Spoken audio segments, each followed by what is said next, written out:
Nestemäinen kangastapetti on melko uusi juttu Suomessa, mutta muualla maailmassa sitä on käytetty jo pitkään.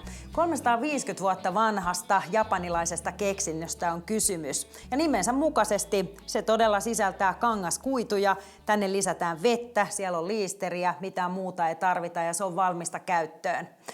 Tämä on todella ekologinen tuote ja tänä päivänä tekstiiliteollisuuden ylijäämämateriaalia, kuten pellavaa, samettia, silkkiä, mitä kaikkia näitä kangaslaatuja nyt olemassa onkaan, niin niitä käytetään tämän tapetin valmistukseen. Ja tapettiahan on totuttu yleisesti käyttämään vain seinissä, mutta tämä on siinä mielessä ihan mahtava tuote, että seinien lisäksi tätä voidaan tapetoida lattioihin ja jopa rappusiin. Ennen kuin nestemäisellä kangastapetilla aletaan pinnotushommiin, niin pohjathan tarvii tietysti olla kunnossa. Sama pätee niin seiniin, lattioihin kuin rappusiinkin. Rappusista ja lattioista poistetaan kaikki vanhat materiaalit, jos siellä on jotain pinnotteita ja myöskin kaikki liimat ja epäpuhtaudet hiotaan sieltä pois ja sen jälkeen tietysti pöly poistetaan imuroimalla sieltä huolellisesti.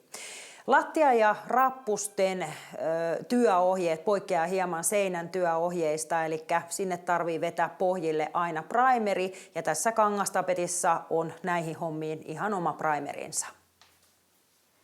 Silloin kun kangastapetti asennetaan rappusiin tai lattiaan, niin työohjeet vähän muuttuu, eli tuonne veden joukkoon lisätään liimaa, jolloin saadaan tuohon lopulliseen pintaan lisää lujuutta. Parikymmentä minuuttia, kun sekoituksen jälkeen kangastapetti on tekeytynyt, sen jälkeen se sekoitetaan uudestaan ja on valmista käyttöön. Tämän kangastapetin levitykseen käytetään apuna tällaista muovista outta hierintää, eli tämän avulla se sitten silotetaan tuonne paikalleen.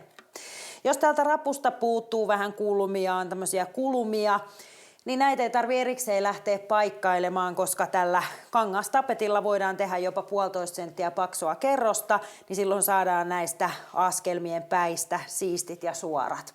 Jos sieltä puuttuu isoja paloja, niin ne toki paikataan ensin sitten sementtilaasteilla, jos kyseessä on tämmöiset betonirappuset. Tämä on aika mukava tuote työstää ja mikä parasta, niin tässä on tosi pitkä työaika. Tätä voi vaikka koko päivän tässä liitustella, että varmasti hyvä tulee eikä tarvitse pelätä, että tuote kuivaa käsiin. Tänne pukuhuoneen lattia laitetaan oljenkeltainen nestemäinen kangastapetti ja työtavat ihan samat kuin tuolla rappusissa, eli pohja on ensin primeroitu ja sitten tuonne sekoitusveden joukkoon on laitettu lisäksi vielä liimaa, eli sillä saadaan sitä lujuutta tänne lattiaan.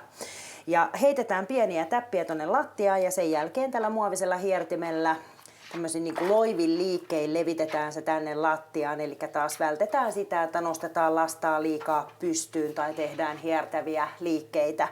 Ja tällä muovisella sulalla lopuksi vielä tasotellaan toi pinta yhdensuuntaisin liikkein. Pariksi päiväksi jätetään lattia kuivamaan ja sen jälkeen päästään lakkaushommiin. Ja se lakkaushan sitten lujittaa tämän pinnan ja siihen saadaan tämmöinen hyvin kulutusta kestävä pinta.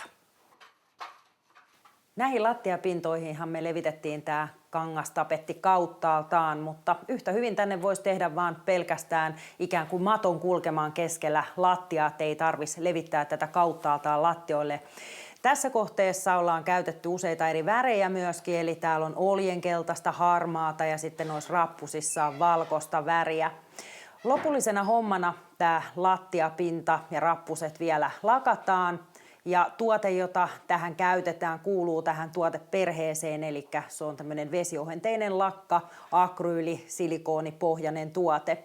Se laimennetaan veden kanssa aina 1:1 ja lakkaus tehdään 2 kertaan. Välissä tietysti se kuivumisaika ja tällä tuotteella se on noin 6 tuntia, eli käytännössä se toisen kerroksen lakkaus menee seuraavaan päivään. Ja kun rappusia lakataan, niin silloin työvälineenä kaikista kätevin on mun mielestä pensseli, mutta silloin kun mennään isoille lattiapinnoille, niin tela on siinä varmasti se kätevin työkalu. Tämä sama lakka käy myös seinäpinnoille ja tämmöisissä kohteissa, missä tarvitaan kulutuksen kestävyyttä, niin se kannattaa laittaa esimerkiksi rappukäytävät ja eteisen seinät.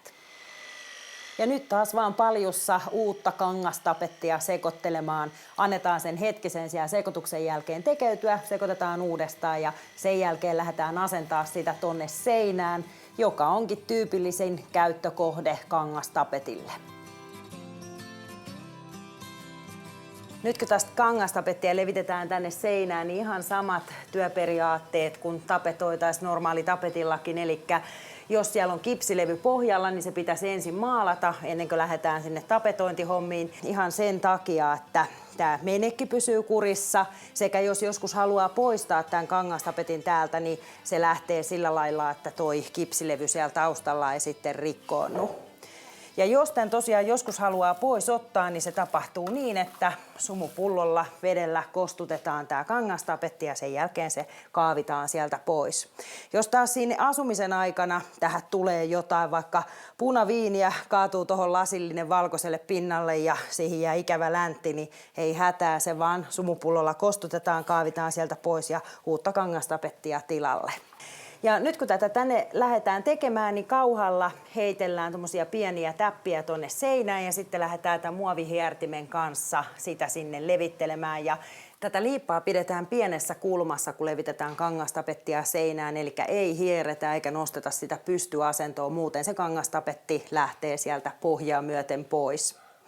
Pohjamaalauksesta sen verran, että jos on vaaleat kangastapetit kyseessä, niin kannattaa ehdottomasti käyttää vaaleita pohjamaalia ihan sen takia, että kun se vaalea kangastapetti on hieman läpikuultavampaa, niin silloin se pohja ei paista missään vaiheessa sieltä läpi.